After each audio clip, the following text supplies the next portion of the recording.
Iran is not Pakistan. Iran को ना आप खरीद सकते ना ईरान को किराए पे ले सकते हैं। वो लड़ते लड़ते लड़ते एक दिन खत्म हो जाएगा। ईरान झुकने वाला मुल्क नहीं है। अच्छा है बुरा है बात की बात है, ईरान झुकेगा नहीं। पाकिस्तान की तरह नहीं है कि मुंह पे $4 मारे और जमीन पे लेट गया। तो लोगों को पता है कि अगर ईरान डूबेगा तो सबको लेकर डूबेगा। जैसे हॉर्मुज की बात कर रहा है वो, ईरान बिना लड़े बिना नुकसान पहुंचाए जमीन पे नहीं गिरेगा, ये बात तय। ये इसलिए बाकी के मुल्क ये भांपते हुए कि सबको लेके डूब सकता है, इसलिए अपनी तैयारियां तो रखो, इसलिए किया जा रहा है ये। और युद्ध के बीच ईरान का बहुत बड़ा दावा इजराइल पर। यमनी लड़ाकों ने बोला हमला। यमन से इजराइल की तरफ दागी गई मिसाइलें, ईरान के समर्थन में यमन से मिसाइल अटैक। मुझे लगता है पीके श्रीवास्तव सर ये असल में ये भी ये बता रहे हैं कि नहीं नहीं हम तुम्हारे साथ हैं, एक दो मिसाइलें तो मार दो, कहने के लिए रहेगा कि हमने देखो तुम्हारा साथ निभाया था। इतना उसने दिया है इनको तो कुछ नमक हलाला तो करना पड़ेगा।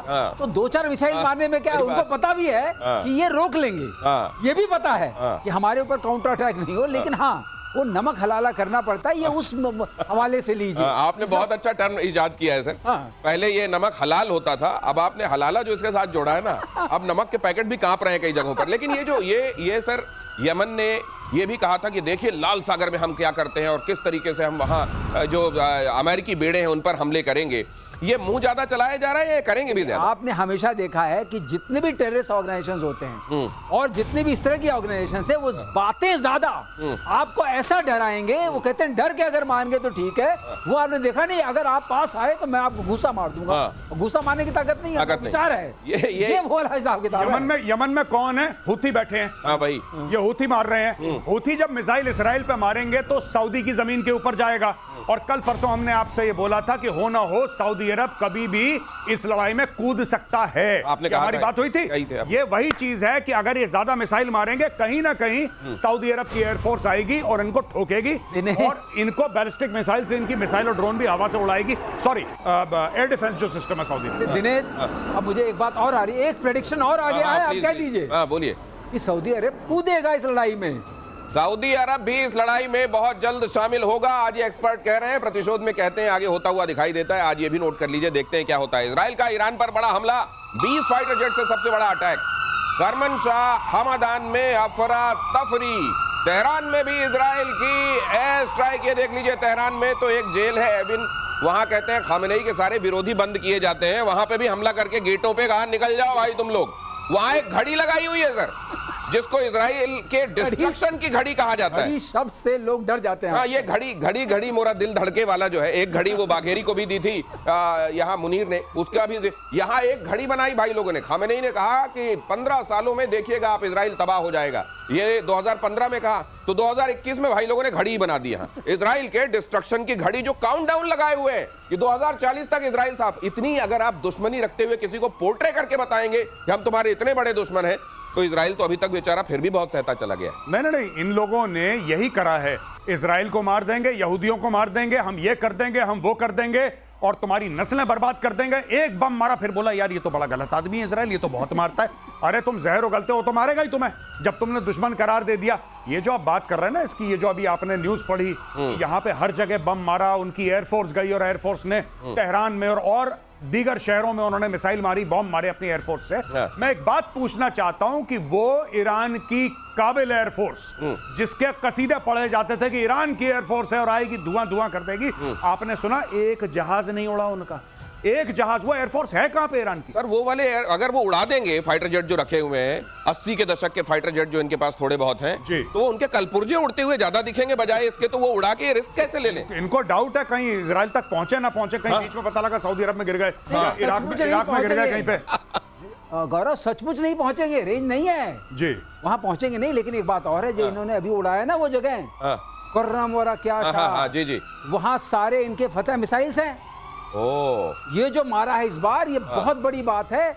रनवेज को खत्म कर दिया, जो भी छोटे मोटे बेचारे थे उड़ नहीं पाएंगे।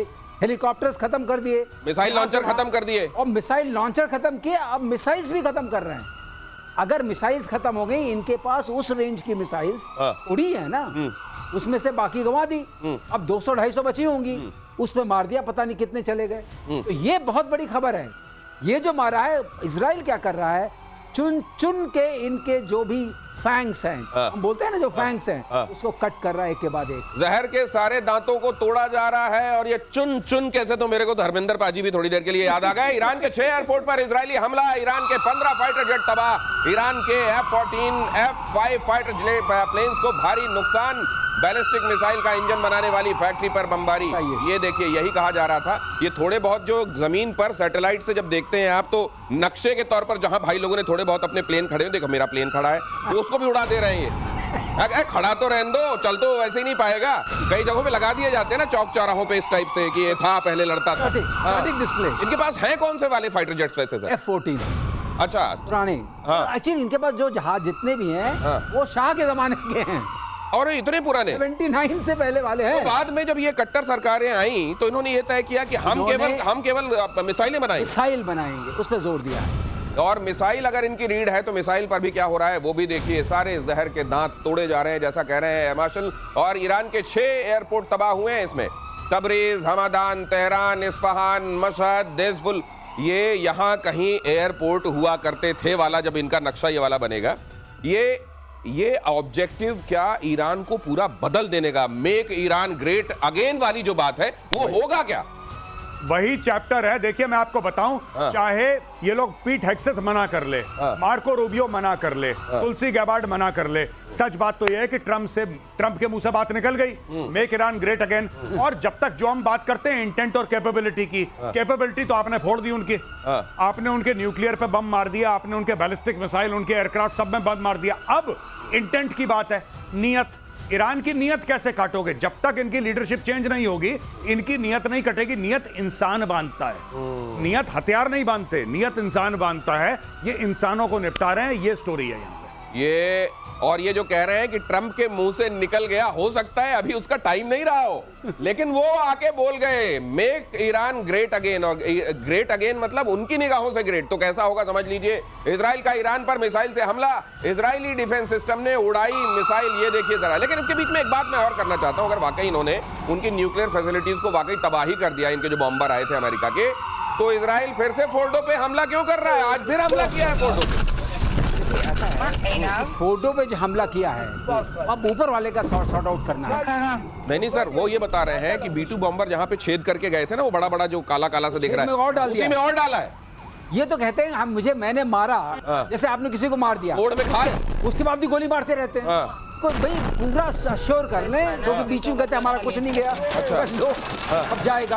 और ये जो आपके जो रनवेज चले गए हैं, इससे इनकी वो ड्रोन जाते थे लॉन्ग रेंज वाले, उनके टेक ऑफ के लिए तो कोई रनवे चाहिए। हाँ, ड्रोन के लिए तो चाहिए। ड्रोन की तो उन्होंने पूरी फ्लीट दिखाई थी, कितने सारे ड्रोन हैं। अब वो कैसे उड़ेंगे?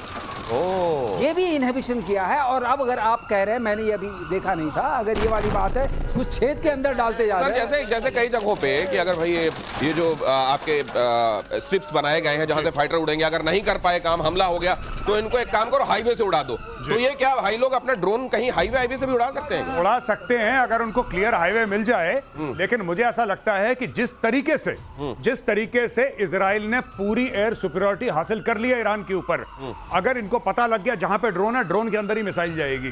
क्योंकि पूरे समय तो अब इजरायली जो है ना, वो पिकनिक मना रहे हैं ईरान के आसमानों के ऊपर। उनको कोई थ्रेट है ही नहीं, क्योंकि आपका एयर डिफेंस पूरा खत्म कर चुके हैं, एयरफोर्स आपकी टेक ऑफ नहीं कर रही है, ड्रोन आपके जमीन पे हैं, तो इजराइल के लिए तो खतरा ही नहीं। देखो 125 एयरक्राफ्ट आए थे मिडनाइट हैमर में, 125 एयरक्राफ्ट से ज्यादा आए, वहां पे उड़ के चले गए। भाइयों को पता ही नहीं लगा कि अमेरिकन कब आए, कब मारा, कब चले गए। और वहीं पे जहां पे हवन कुंड बनाया, उसी में अब इजराइल सामग्री डाल रहा है कि जलता रहे वो। ये बात अच्छा शब्द है क्या?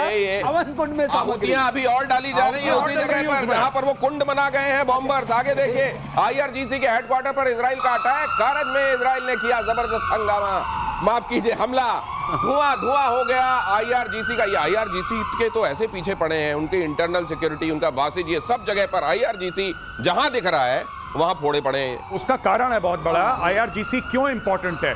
क्योंकि एक IRGC is directly under the supreme leader. IRGC इनके मिनिस्ट्री ऑफ डिफेंस के खाके में नहीं आता है। IRGC जो है यानी कि इस्लामिक रेवोल्यूशनरी गार्ड कोर, जिसका एक जमाने में कासिम सुलेमानी, जिसका मैं अभी आपको रेफरेंस दे रहा था, जिसको मार दिया था, वो इसका चीफ था। तो ये जो है ये डायरेक्टली खमेनेई के अंडर आते हैं। इसका एक बहुत बड़ा भौकाल है।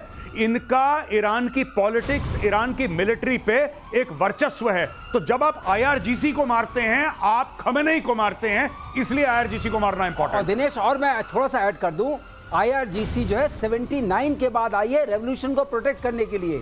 जैसे सेकंड वर्ल्ड वॉर में नाजीज के पास एसएस कैप्टन होते थे, एसएस मेजर होते थे। तो ये समझ लीजिए कि उनकी उस सेना तरीके के की अलावा बात ना है। ये उनकी धार्मिक सेना है। हाँ। ये उनका ये जो थियोक्रेसी है उसकी एक सेना अलग से है, इसीलिए इसको अलग से टारगेट किया जा रहा है। ईरान को कई देश एटम बॉम्ब देने के लिए तैयार हैं। अगली खबर देखिए, रूस के पूर्व राष्ट्रपति दिमित्री मेदवेदेव का दावा। रूस के सुरक्षा परिषद के उपाध्यक्ष मेदवेदेव ने कहा, प्रेसिडेंट के पुतिन के सबसे करीबी मेदवेदेव ने कहा, ईरान की एटमी साइट्स पर यूएस के हमले के बाद कहा कि हम न्यूक्लियर वॉर हेड कोई भी दे सकता है हम में से। ये कहा तो जा रहा है, लेकिन ये कहने तक ही सीमित रहेगा। प्रतिशोध कल इस बारे में बात कर चुका है। कहीं मूड बदल तो नहीं जाएगा मेदवेदेव का? एक दे देते हैं चलो, हैं? कब भी नहीं। अगर आपने ऐसा कर दिया, अगर कर दिया रशिया ने और ईरान को न्यूक्लियर वॉरहेड दे दिया, तो भाई साहब चाइना पीछे हट जाएगा। सबसे पहले मैं आपको बता रहा हूं, अमेरिका कुछ करे ना करे वो बात की बात है। सबसे पहले चाइना अपना हाथ झाड़ेगा, बोलेगा भाई साहब कल से you are on your own, तुम अपना मैं तुमको नहीं जानता। नहीं, तुम अपना खाओ, अपना बिल दो भैया। क्योंकि देखिए, एक ऐसी न्यूक्लियर बात है जिसमें ठीक है पाकिस्तान बिक गया, AQ खान उनका बिक गया, वो कोई बात नहीं है, लेकिन ये बड़े देश केयरफुल रहते हैं। Even North Korea, they are extremely careful. तो ये मेदवेदेव का एक डेस्परेशन वाला बयान है, और मुझे नहीं लगता कि रशियंस को ऐसा बयान देना चाहिए कि हम किसी को न्यूक्लियर वेपन दे देंगे, वो भी ईरान जैसे रोग स्टेट को। अमेरिकी हमले के बाद ईरान के समर्थन में क्या कहा गया? ईरान को मिला रूस चीन का समर्थन। पुतिन के साथ मीटिंग करने पहुंचे ईरान के विदेश मंत्री। ईरान ने कहा इन हालातों में रूस ईरान का करीब आना बेहद जरूरी। अब आप जो ये कह रहे हैं, एक तरफ वो स्टेटमेंट कि हम दे सकते हैं न्यूक्लियर, या कोई भी दे सकता है हम में से जो साथ खड़े हैं, और साथ में ये कहना कि हमको चीन के साथ, दोनों को साथ में आना बहुत जरूरी। देखिए साहब, सिंपल सी बात है, चीन को आज की फिक्र क्या है कि अगर हॉर्मुज ब्लॉक हो जाता है तो हमारे बिजनेस में क्या फर्क पड़ेगा। दूसरी चीज, जो चाइना ने इन्वेस्टमेंट बात करी है ईरान के अंदर, जो कह रहा है कि 400 अरब डॉलर के जो उसने MOU साइन करे हैं, उसका क्या होगा? ईरान के तेल क्या क्या होगा? देखिए, चाइना की ये फिक्र है। चाइना की ये फिक्र नहीं है कि ईरान में हो क्या रहा है, यानी कि जो ईरान में हो रहा है उसके बाद नतीजे क्या हैं, उसकी चाइना को फिक्र है। तो यहाँ पे ये कहा जा रहा है, अब जैसे इन्होंने कहा कि किसी भी समय स्पाइरल ऐसा भड़केगा, इसका हाथ से बाहर चले जाएगा, कंट्रोल आप कुछ नहीं कर पाएंगे, चीन कह रहा है। चीन जो कह रहा है, उसके चीन के इतने इंटरेस्ट वहां पर हैं कि चीन कुछ भी नहीं करेगा। चीन सिर्फ इस वक्त भपकी इसलिए दे रहा है कि फर्दर मत मारो, अब इसको यहां रोक दो, आगे मारने की जरूरत नहीं है, और इस युद्ध को सिर्फ बाइपोलर रहने दो। मतलब it is between Iran and Israel. रूस भी नहीं आने वाला, मैं बिल्कुल आंकड़े से एकदम सहमत हूं, कोई नहीं आएगा इसमें। क्योंकि किसी का इसमें भला दिखता नहीं है। और जहां तक परमाणु बम की बात है, अरे वो कौन किसको देगा? वो दे दिया तो आपने हंगामा क्रिएट कर दिया। You created a different kind of something like this. आपकी चादर है, आपने बीच में एक बम रख दिया, चादर का क्या होगा? चादर का क्या होगा? लेकिन सर, हॉर्मुज के अगर चोक कर दिए जाने की वजह से ये चिंता है, तो हॉर्मुज के चोक करने से होगा क्या, और क्या चीन की सबसे बड़ी चिंता है? ये देखिए जरा, अमेरिकी हमले के बाद ईरान का बड़ा फैसला, हॉर्मुज स्ट्रेट, जिसको आप हिंदी में जल डमरू मध्य भी कहते हैं, उसको बंद करने का प्रस्ताव ईरान की संसद में प्रस्ताव पास किया गया। ऑयल एंड गैस की सप्लाई पर बहुत असर पड़ेगा। ये कहा जा रहा है कि भारत में जो आप पेट्रोल डला रहे हैं, ये $125 के आसपास पहुंच सकता है, और क्रूड ऑयल की प्राइस पहुंच सकती है $80 पर बैरल, या इससे ज्यादा हो सकता है इसका दाम। चीन की मेन चिंता यह है कि उसका ज्यादातर, उसकी इकोनॉमी को चलाने वाला जो तेल है वो हॉर्मुज से ही आता है। अब ये अगर ऐसा है तो कि ईरान चीन को तेल लेने भेजने वाला है क्या? नहीं, अब देखिए, बात यह है कि इसमें अब चाइना के पास दो सूरत हैं, ठीक है। अब देखिए, जिस तरीके से सऊदी अरब का है, अगर हूथी वहां पे एक्टिव होते हैं तो सऊदी अरब को भी मुश्किल होगा तेल बेचना, चाहे इधर से बेचे चाहे उधर से बेचे, नंबर 1। नंबर 2, इसका मतलब चाइना और रूस और पास आएंगे, क्योंकि रशिया जो है it is among the chief supplier of oil to China. फिर चाइना बोलेगा कि अपनी जो सप्लाई चेन है उसको डाइवर्सिफाई करो। और तीसरी सबसे बड़ी बात है कि इस पूरे खेल में ईरान का सिर्फ एक गेम है, और ईरान का यह गेम है कि इतना रायता फैलाओ, इतनी मुसीबतें करो कि दुनिया इजराइल और यूएस के ऊपर दबाव डाले और बोले कि भाई साहब, हमारी इकोनॉमी आपने तबाह कर दी, देख रहे हो क्या कर रहे हो, बंद करो, ये बंद करो। इसलिए, वरना देखिए ईरान से कौन तेल खरीद रहा है आज की तारीख में? ये जो बता रहा है यमन हूती विद्रोही, देखिए ये आप जरा नक्शे में स्थिति के हिसाब से भी समझ लीजिए। ये जो जल डमरू कहते हैं, डमरू बीच में सकरा होता है, दोनों तरफ चौड़ा होता है, तो ये देख लीजिए बीच की ये सक्रिय स्थिति और ये दोनों तरफ चौड़ा। फारस और अरब सागर को फारस की खाड़ी से जोड़ने वाला ये जो स्ट्रेट है, इसको आप कहते हैं होर्मुज जल डमरू। और यहां पर यह कहा जा रहा है कि अब अगर ईरान ये फैसला ले लेता है, ईरान ने अगर ये फैसला लिया है कि इस जगह को चोक कर लिया जाएगा, अगर मान लीजिए यमन के जो हूती हैं वो भी इसके समर्थन में आ जाते हैं और यहां बम मारने लगते हैं, धीरे धीरे ये क्राइसिस हो जाती है, तो ये मुश्किल बहुत हो जाएगी सर। ये लेकिन ये चाइना, माफ कीजिए ईरान, उसका अगर रीजन डेट्रे यही है, इसी को बेच के खाता कमाता है, मान लीजिए उसने कह दिया कि आज से मैं नहीं बेचूंगा, तो तुम्हारी इकोनॉमी चलाने के लिए पैसा कहां से आएगा? बिल्कुल सही आपने मुद्दा पकड़ा। दूसरी बात यह है कि ये जो हमारा इलाका है, जो होर्मुज है स्ट्रेट, इसके बाद 3 लोग अधिकार है। यूए का भी अधिकार है, उधर अधिकार इसका ओमान का भी है और ईरान का भी है। तो ऐसा नहीं है कि यहाँ से उनका सर्वस्व उनका है, उसको बंद करना उनके पार्लियामेंट ने जो बोला है, इसका मतलब यहाँ से जो होगा, जब तक तीनों में आपस में ये बंद करने का फैसला इनका जो अपना SEZ होगा वहीं तक का ले सकते हैं, वहीं तक का ले सकते हैं। स्पेशल इकोनॉमिक इनका जो पानी है जहां तक, बस वहीं तक ना। बिल्कुल सही, जो नहीं इनका जो टेरिटोरियल वाटर है वहां तक ले सकते हैं। कुछ कह रहे हैं इसमें गौरव आ रहे हैं जी। मैं ये कह रहा हूं कि ईरान ने जब पिछली बार करा था, जब ईरान इराक वॉर हुआ था, सबको सबक सिखाने के लिए इन्होंने सीधा करा। देखिए नेवी उसकी ना के बराबर है, वो मेनलैंड ईरान से बैलिस्टिक मिसाइल मारता है। अच्छा। इसका यहाँ पे कायदे से तो अपना इकोनॉमिक जोन तक बंद कर सकता है वो, कायदे से। लेकिन जब ईरान बंद करेगा, ईरान बोलेगा इस पूरे इलाके में जो जल डमरू है, इस पूरे इलाके में अगर कोई जहाज कराम मिसाइल मार देंगे, अच्छा, नहीं करता। वो दादागिरी है ना, वो तो वो दादागिरी ईरान के फैसले से एक्शन में अमेरिका, अगली खबर देखिए, अमेरिका ने कहा होर्मुज जल डमरू को बंद ना करे ईरान। अमेरिका ने चीन से दबाव डालने के लिए कहा है। अब अमेरिका चीन से कह रहा है कि तुम उसको बोलो बंद ना करे वहां। चीन का 80% जाता है। हाँ, चीन कह रहा है मैं तो यही चाहता हूं। अब मैं कहूंगा अमेरिका का नाम लेके देखो, वो भी यही चाह रहे हैं, तो ये ठीक रहेगा कि तुम ऐसा ना करो। लेकिन वही बात है, ईरान में अब बात चल रही है, मरता क्या ना करता। कुछ ना कुछ तो ईरान को रेडिकल करना पड़ेगा, क्योंकि अब IAEA का भी फैसला आ गया है, उनकी भी रिपोर्ट आ गई है कि कुछ तो भयानक हुआ है फर्डो में। अच्छा, कुछ तो खतरनाक हुआ है वहां पे। अब देखिए वो लोग एक्सेस तो दे नहीं रहे किसी को, लेकिन वहां पे कुछ गड़बड़ हुआ है। अब ये रजीम आप देखिए ना, 2-3 चीजें खमेनेई ने अपने सक्सेसर के तीनों के नाम बता दिए कि इनमें से देख लो। अपने बेटे को अलग कर दिया उसने, मुश्तबा को अलग कर दिया। तीसरी चीज है कि आपने उनके न्यूक्लियर ठिकानों पे प्रहार करा अमेरिका ने। चौथी बात है उनकी बैलिस्टिक मिसाइल, उनके ड्रोन का जो सिस्टम था, लॉन्चर थे, तो आपने नस्ते नाबूद कर दिया। अब ईरान करे तो क्या करे, करे तो क्या करे। और अगले 1 हफ्ते 10 दिन में जो इजराइल के ऊपर मिसाइल मार रहा है, उसका भी टेम्परेचर धीरे धीरे धीरे धीरे धीरे धीरे कम हो जाएगा। और ये जो अभी अटैक हुआ है अमेरिकन बेसिस पे, अभी तक आपने देखा पिछले 8-10 दिनों से इनके प्रॉक्सीज अटैक नहीं कर रहे थे। लेकिन उस समय तक मान लीजिए, जब तक इनको ये समझ में आता है कि अब तो हमारे लिए मुश्किल हो रहा है सर्वाइवल, तब तक अगर इन्होंने होर्मुज को बंद रखा, तो क्या बड़ा आप एनर्जी क्राइसिस देखते हैं, खास तौर से एशिया में? शुरू हो गया है, हो गया है, हो गया है। हाँ। नहीं देखिए ऐसा है, लेकिन फिर भी हर देश के पास अपने 20-25 दिन का स्टॉक रहता है, तो ऐसा नहीं कि इमीडिएट क्राइसिस होगी। और अभी ये बंद नहीं हुआ है। मेरा आकलन ये है कि हॉर्मुज को बंद करना इनके लिए ज्यादा हानिकारक है, क्योंकि ये वाला, ये जो ईरान से आने वाला तेल है, एक तो ये सस्ता पड़ता था, दूसरा इसका इंश्योरेंस वगैरह में भी उतना नहीं लगता था जितना रशिया से आने वाले में लगता था। आपने सही बात कही, इसलिए ये वाली बात बढ़ गई है। अभी क्या होगा, वहां से जितने भी आएंगे शिप्स, उसमें इंश्योरेंस ऑलरेडी बढ़ चुका है, उसकी वजह से तेल का दाम बढ़ गया है। अगली खबर भी देख लीजिए, लॉन्च पैड पर ही मिसाइल पर अटैक। इजराइल ने ईरानी मिसाइल को कैसे तबाह किया। एक बड़ा विस्फोट हुआ, मिसाइल तबाह, और जब यहाँ ये तबाही हुई है तो ये लॉन्च पैड भी बचा नहीं होगा। तो न सिर्फ मिसाइल तबाह कर दी गई, लॉन्च पैड, ये देखिए, ये ऐसे लॉन्च पैड वहां स्वाहा किए जा रहे हैं एक के बाद दूसरे। और ये लॉन्च पैड अगर खत्म होंगे तो मान लीजिए मिसाइलें बची भी रह जाती हैं, तो उछालेंगे किससे फेंकेंगे, ये एक बड़ा सवाल है।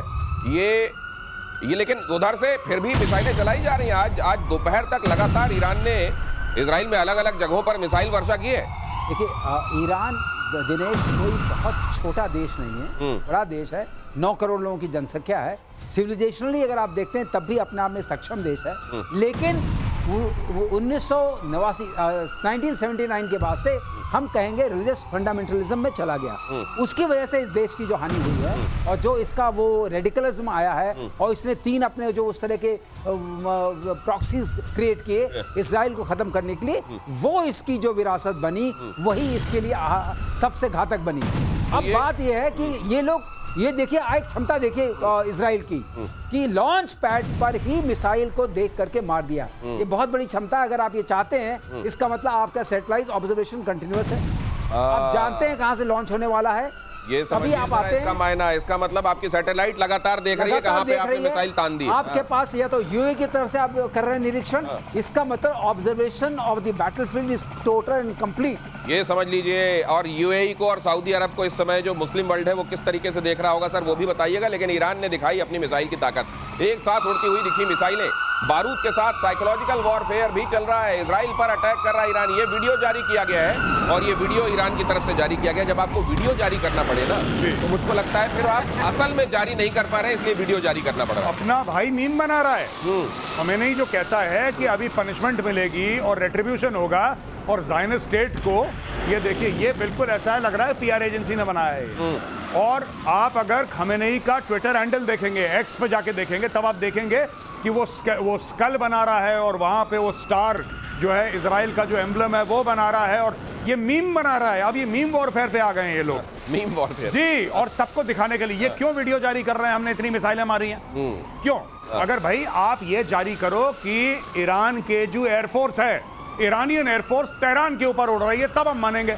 मिसाइल तो मार सकते हो आप, मारो मिसाइल 100 और मारो, लेकिन भाई आपकी एयरफोर्स कहां, मैं ये जानना चाहता हूं आपकी नेवी कहां है। और उसमें जब अपना सक्सेसर आप घोषित कर रहे हैं तो पूरी दुनिया को अपने आप संदेश जाता है कि आप इसको कैसे देख रहे हैं। ईरान पर हमले को लेकर बोले अमेरिकी उपराष्ट्रपति जेडी वांस, अगर ईरान ने हम पर हमला किया तो जवाब दिया जाएगा। हमने ईरान पर हमला नहीं किया है, हमने किसी नागरिक ठिकाने पर हमला नहीं किया है, हमने सिर्फ 3 परमाणु ठिकाने उड़ाए हैं, हमने किसी और जगह को निशाना नहीं बनाया। और अगर ऐसे में हमारे किसी जगह को निशाना बनाया जाता है तो फिर हम जवाब देंगे, जेडी वांस ने ये बात कह दी है। यहाँ ये भी जानना बहुत जरूरी है कि ये जेडी वांस जो कह रहे हैं, बाकी नेता जो कह रहे हैं और ट्रंप जो कह रहे हैं, ट्रंप कह रहे हैं let's make Iran great again, उसी में सब कुछ छिपा हुआ है। अमेरिकी विदेश मंत्री मार्को रूबियो का बयान, अभी ईरान के खिलाफ कोई सैन्य कार्रवाई की योजना नहीं है। नेक्स्ट ब्रेकिंग फ्लैश कीजिए। अमेरिका और अमेरिकी हितों पर हमला मंजूर नहीं, अगर अमेरिका पर हमला किया तो परिणाम गंभीर होंगे। ये अब यहां से जो ये बॉम्बर्स के बॉम्ब गिराने के बाद जो बाकी बॉम्ब मुंह से गिरते हैं वो सब गिरने शुरू हो गए। और अभी की हालत में ईरान के पास और उसके साथियों के पास कुछ दिख भी नहीं रहा है ऐसा कि वो आएंगे। साथी आएंगे नहीं, ईरान कुछ कर पाएगा नहीं। भाई साहब पतीले के नीचे वाली जो खुरचन है ना, अब ये 1-2 दिन में, 5-10 दिन में, मतलब मैक्सिमम वीक, आप वीक 10 डेज लगा लीजिए, ये पतीले की खुरचन में आ जाएंगे ईरान के पास। तो अब ये कुछ करेंगे, हूथियों के थ्रू कुछ करेंगे, राइट। कुछ हो सकता है कि हिजबुल्लाह के कमांडर को 4 दिन पहले इजराइल ने निपटा दिया। किसी और आतंकवादी संगठन के थ्रू कुछ ना कुछ करने की कोशिश करेंगे। अगर कोई अमेरिकन ट्रूप्स मरते हैं बाय द वे या नुकसान होता है, फिर अमेरिका वापस पलटवार करेगा। और मुझे लगता है इस बार अमेरिका को क्लियर हो गया कि अगर कोई भी आतंकवादी, देखिए भारत ने क्या करा, ऑपरेशन सिंदूर बोला कि साहब ये तो ये जो पहलगाम पे अटैक हुआ, माफ करिएगा, पहलगाम पे अटैक हुआ, बोला कि साहब ये तो आतंकवादियों ने करा। जब पाकिस्तान ने कुरकुर करी तो फिर हमने उनके सैन्य ठिकानों पे मारा।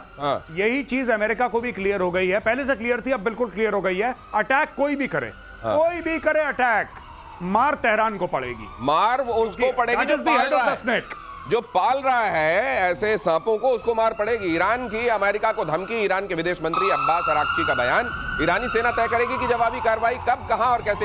ये तब कहा जाता है, इस स्टेटमेंट का भी मायने समझ लीजिए, ये तब कहा जाता है जब आप तुरंत कुछ कर पाने की स्थिति में नहीं होते, तब आप अपनी इज्जत यही कह के बचाते हैं कि हम कब, कहां, कैसे करेंगे, ये हमारी रणनीति को और हमें पता है। हम अभी अभी कुछ नहीं कर पा रहे, अभी कुछ नहीं कर पा रहे और इनकी मिसाइलें खत्म हो रही हैं, इनकी सप्लाई चेन टूट चुकी है, पीछे से कोई सप्लाई आ नहीं रहा। जितने बचे कुचे हैं बम वो इस्तेमाल करके वीडियो बना रहे हैं भाई लोग, जो आप देख रहे थे।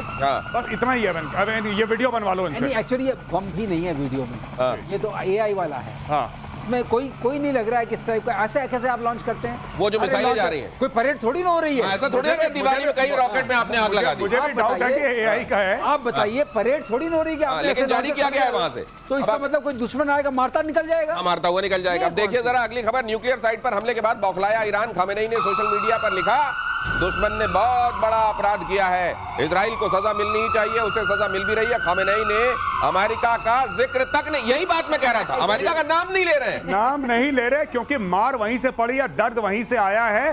और एक और बात बता दूं, मुझे तो लगता है कि ईरान के अंदर चुपचाप एक तख्ता पलट की ऑलरेडी एक साजिश हो रखी है। जो नीचे वाले कमांडर हैं उन्होंने खमेनाई को बोल दिया है कि ताऊ जी आप बगल वाली कुर्सी पे बैठो, आप अदरक की चाय पियो, आप ट्वीट करो, लड़ाई वड़ाई हमारे ऊपर छोड़ दो। एक्चुअली मैं बता रहा हूं, जब मैं तख्ता पलट की बात कर रहा हूं, मैं पूरी रेजिम की बात नहीं कर रहा।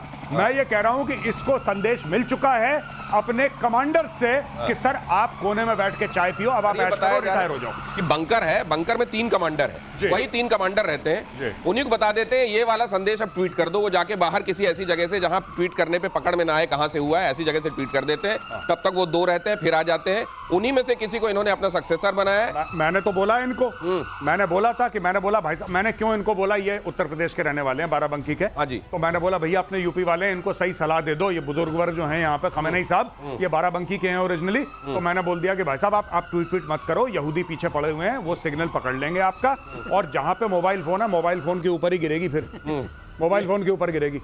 तो ये दिनेश ये समझ सुन के उन्होंने कमांडर्स अपने। ये अगली खबर देख लीजिए, आपका कमेंट लेता हूं। ईरान के एटमी साइट पर हमले को लेकर बड़ा खुलासा, सिर्फ फोर्डो को तबाह करना चाहते थे डोनाल्ड ट्रंप। तर्क देकर नेतन्याहू ने ट्रंप को तीनों साइट्स पर हमला करने के लिए मनाया। नेतन्याहू ने जोर देकर कहा था कि mister president please finish the job, not only Fordow बल्कि बाकी 2 को भी फोड़ दो। हाँ, ये ऐसा है, ये क्यों फोर्डो भर करना चाहते हैं? बताइए वो इस्फहान नातांज क्यों नहीं? नहीं, अब कुछ दिन बात हुई थी ना कि यहाँ इनका जब माइनिंग करके आपने केक बनाया, येलो केक, उसको लेके आप आए इस्फहान में, आपने वहां से यूरेनियम हेक्साफ्लोराइड बनाया गैस, उसको लेके आप नतांज में गए और फोर्डो में गए। नतांज में जाके आपने उसको इनरिच किया, 60% पे लाए, वहां 90% लाने की व्यवस्था थी, तो आज तीनों मार दिया। लेकिन एक बात और कहना चाहता हूँ, अगर आप देख लेंगे पहाड़ में छेद हो गया है तो आप कहाँ छुपेंगे? पहाड़ में डर आएगा कि नहीं आएगा? हाँ, और ऑपरेशन मिडनाइट हैमर को लेकर बड़ा खुलासा। 18 घंटे 40 मिनट की उड़ान के बाद अटैक।